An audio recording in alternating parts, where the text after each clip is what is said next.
Hello बच्चों, let's read the question and the question here it is. We name a genetic disorder where a human female is always a carrier yet rarely suffer from the disorder. Explain.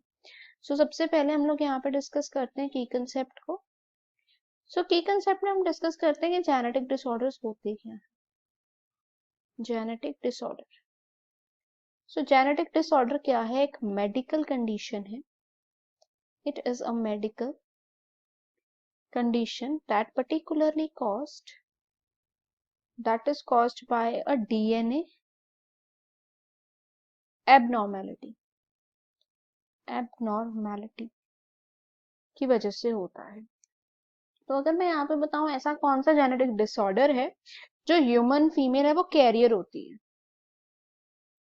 Right. So considering here ऐसे disorder को हम बोलते हैं haemophilia.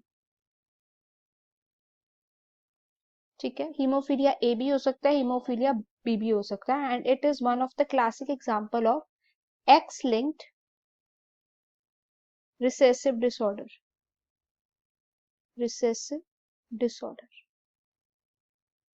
ठीक है, अगर मैं बात करूं कि फीमेल ही क्यों कैरियर होती है ऐसे डिजीज में, ठीक है, दैट इज बिकॉज जो हीमोफीलिया है,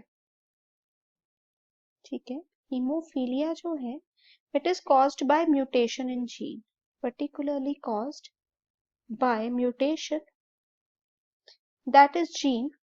और ऐसी जीन्स जो किसके लिए रिस्पॉन्सिबल है? क्लोटिंग के लिए. That could responsible here for clotting factors के लिए. एंड यहाँ पर अगर हम बात कर रहे हैं जैसे कि क्लॉटिंग फैक्टर के लिए फैक्टर 7 हो गया हीमोफीलिया ए के लिए.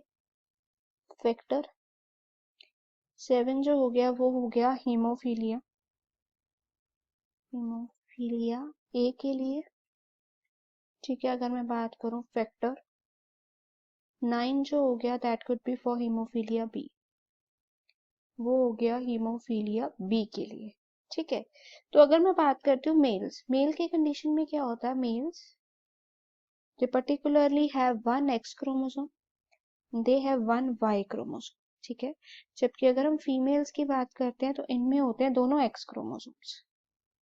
ठीक है, तो एक्स लिंक्ड रिसेसिव डिसऑर्डर जो हीमोफीलिया है वो मेल जो है वो इनहेरिट और डिफेक्टिव जीन एक्स क्रोमोसोम जो है वो एग्जिबिट करता है. ठीक है, अगर मैं सिंपली लिखूं तो हम लिख सकते हैं कि क्योंकि ये एक्स लिंक्ड है और एक्स लिंक्ड भी किस केस में? रिसेसिव डिसऑर्डर है. तो मेल जो है that particularly inherits a defective gene on his X chromosome. ठीक है, तो इस वजह से not have a second X chromosome to compensate for a defective gene. But female के केस में क्या होता है? अदर आ जाता है. फीमेल के केस में एक्स हो जाता है ना, तो अगर डिफेक्टिव भी है सपोज, बट ये इसको कंपनसेट कर देता है तो वो क्या रह जाती है? सिर्फ कैरियर ही रह जाती है. Hope it is clear. All the best.